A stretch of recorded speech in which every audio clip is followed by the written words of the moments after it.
Welcome to Donmar TV News Channel. Samantala, ibinahagi ni Pangulong Rodrigo Duterte ang kanyang pulisiya kaugnay sa mga headsya ng pamalaan na may mga napabakanteng posisyon matapos magbitiw sa pwesto ang pinuno nito. At ayon sa Pangulo, ayaw na niyang kumuha mula sa labas ng naturang mga ahensya.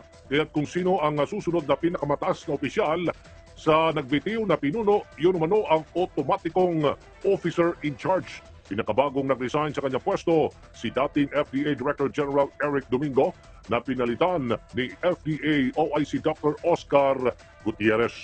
My policy is I do not take outsiders anymore. Kung sino yung second in command dyan sa opisina, departamento na yan, siya ang aakyat.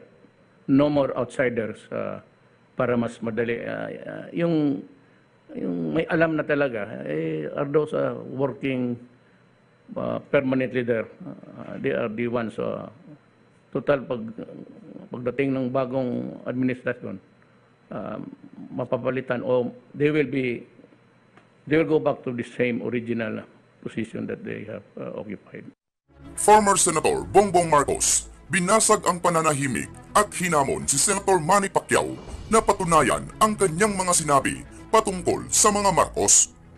BBM, handa umanong mag-public apology kung mapatunayan lang ni Manny at ng iba pang naninira sa pamilya niya na may kasalanan sila sa bansa. Binasag na nga ni Senator Bongbong Marcos ang kanyang pananahimik tungkol sa patuloy na paninira ng mga kontra, lalo na ni Senator Manny Pacquiao na nagawa pang idamay ang pangalan niya sa di umano'y kasalanan ng kanilang amang si President Ferdinand Marcos. Handa umanong mag-public apology si BBM sakaling mapatunayan ni Manny na may ginawa siyang mali o mapatunayan na may kasalanan siya sa bansa. Mabigat na paratang din ang ginawa ni Manny nang sabihin niyang may ninakaw ang pamilya Marcos. Mag-uusapan po natin ngayon ay itong ating muling mga politiko na ngayon po ay talagang kanya-kanyang galawan, kanya-kanya na po ng mga diskarte kung paano sila makilala at yung iba naman ay hinihikayat pa. Okay? So, unahin ko lang po itong magandang sinabi ni Mr. Bongbong Marcos. Okay? At ito ang kanyang sagot doon po sa mga bumabatikos sa kanya at may tuturing na rin sumisira sa kanilang pangalan. May hamon po si Mr. Marcos na patunayan, specific daw po kung ano ang kanyang ginawang mali or ano ang kanyang pagkakamali. At willing daw siyang mag-sorry or magkaroon ng public apologies kung talaga hong mapapatunayan siya ay may maling ginawa. Ito ang sagot po ni Marcos matapos nga po ang until now walang tigil na mga pag-aakusa sa sinasabing mga kasalanan ng mga Marcos. Patuloy po kasi na ibinibintang at dinadamay ang pangalan ni Bongbong Marcos sa kung ano man po ang meron doon sa martial law at ano man ang meron sa nangyari doon po sa kanyang ama, ang dating Pangulong Ferdinand Marcos. Kaya't ang kanyang hamon ngayon ay patunayan lang at willing naman siyang mag-sorry kung mapapatunayan niya at malalaman niya totoo na siya ay nagkamali. At kung wala naman, di dapat siguro tumigil na yung pong mga kalaban sa politika at mga supporters, followers na mga iba-ibang kandidato dito sa ating nalalapit na national and local election. At yan po ay magandang pagkakataon para maliwanagan ng lahat. Kasi nararamdaman po na ata ni Mr. Marcos na araw-araw talaga ay may mga bumabatikos sa kanya. Pero ang maganda naman sa side niya, kahit pa anong batikos, kahit pa ano po ang sabihin, ay lagi siyang nangunguna pa rin sa mga survey kung saan-saan ho ginagawa ito. After na yung kampo ni Mayor Sara Duterte ay talagang mapahayag na hindi talaga interesado, si Marcos po ang nauna sa mga survey. Okay? So, kayo po ay mag-comment, react, at malaya po kayo sa inyong karapatan kung ano po inyong masasabi diyan sa hamon na yan ni Marcos at kanyang karapatang ipaglaban ang kanyang sarili. Itong pangalawa na ating topic, patuloy ko pong inoobserbahan ang politika at galawan. Ito yung pakakatandaan nyo. Kayo nasa politika, kayo mga gumagawa ng mga gimmick at nagsumisilip sa kapwa kandidato. Itong mga kalaban ni Bongbong Marcos at Sara Duterte, itong tandem na ito, pag hindi kayo nagbago ng style, kung ginawa nyo noong nakaraang taon na puro banat ang inyong ginawa kay Bongbong Marcos, at ginawa pa rin nyo ngayon, lalo na pagdating ng kampanya this coming February, walang mangyayari sa inyo. Dahil sa akin pong analysis, observation, opinion dito, habang binabanatan nyo si BBM, lalong lumalakas. Sa halip na makuha ninyo ang sympathy or suporta ng mga tao dahil sinisira nyo si BBM, nabaligtad. Yung mga tao ay lalong nagpunta kay BBM dahil alam nila paninira lang. Alam nila politika lang. At saka namanhid na ang tao ng kababanat. Namanhid na ang mga Marcos supporters at loyalists ng kababanat ng kung sinong politiko. Pinagtulungan na nga eh. At hindi naman napatunayan. At ang pinakamaganda pa rito, kahit anong banat nyo, hindi naman sumasagot si BBM. Ang sabi nga niya, huwag na natin pansinin yan. Paulit-ulit na lamang ng paninirang yan eh. So, di ba? Swak na swak. So, kayong mga kalaban ni BBM, ayaw ko nang tukuyin kasi halos lahat naman kayo bumabanat eh. Kayo yung nagpo-promote kay BBM. Kayo yung nakakatulong at tumutulong kung paano lumalakas si BBM. Yan inong nakaraang taon. Wala pang kampanya yan. Operation pakilala pa lang. Hindi ba? Rally, motorcade, ganun lang eh.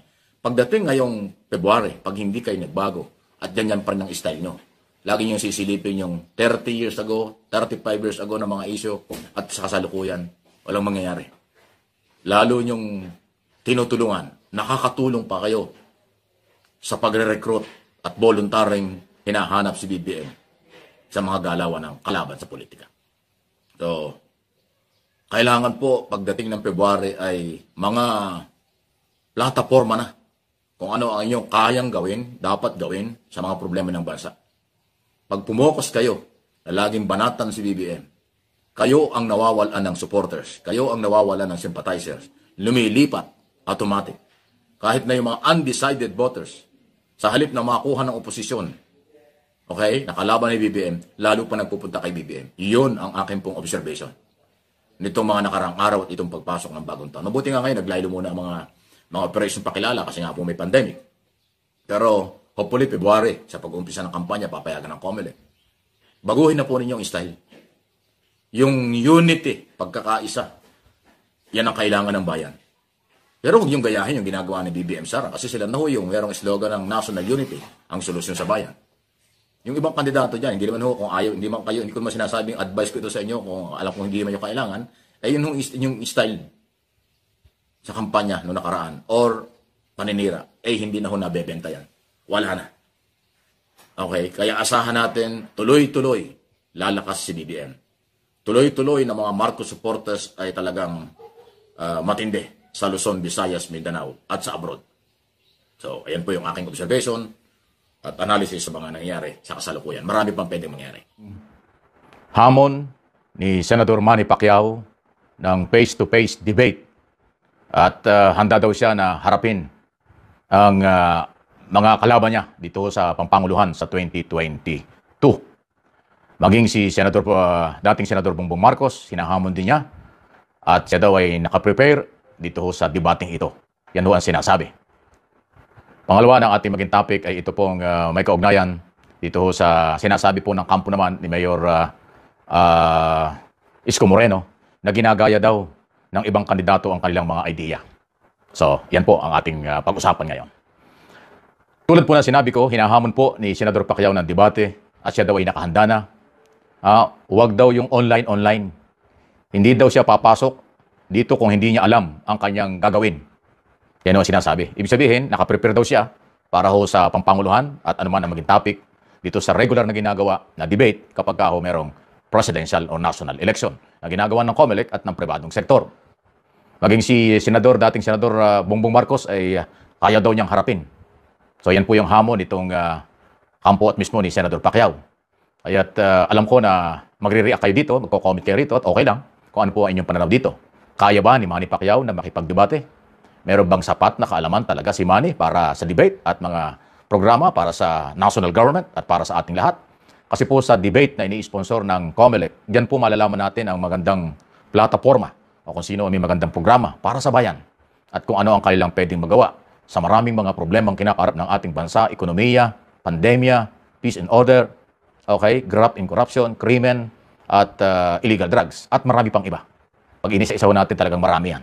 Dito natin masusubukan kung nakaprepare at merong alam ang isang candidate para ho pangasiwaan, pangunahan ang ating bansa sa maraming kinakaharap na problema. Kahit na anong ginawa ng Duterte administration ngayon, hindi niya natapos. Marami pa rin problema na dapat ituloy at labanan. Lalo na ho yung pag-develop at kaunlaran katahimikan ng bansa. So itong hamon po ni Pacquiao na ito na ayaw niya ng online, Ibig sabihin face-to-face. Kasi ho, pinag-uusapan ngayon kung pwede ba ang online or face-to-face. Sabi nila baka hindi dahil nga sa may COVID. Pero ayaw niya yon. Gusto face-to-face talaga. Parang kayang-kaya niyang harapin kung sila ay 6 o 5 kung ilan man ang magiging official candidate for president ng iba-ibang political party. So, kayo na po bahala kung kayo po ay naniniwala. Ano po ang inyong masasabi dyan? Malaya po kayo makapag-comment, react dito sa isyong ito. Kahit si Marcos sinahamon niya. Wow, tingnan natin. Kasi nga sa debate, dito natin malaman ang merong alam, ang nakapaghanda, merong kakayanan. Kaya atin pong abangan ang susunod na mga maaaring mangyari. Definitely mangyayari po ang debate. 1 hanggang 2, baka nga makatatlo pa, conforme sa oras kung available ang mga kandidato sa papalapit po na eleksyon. Okay?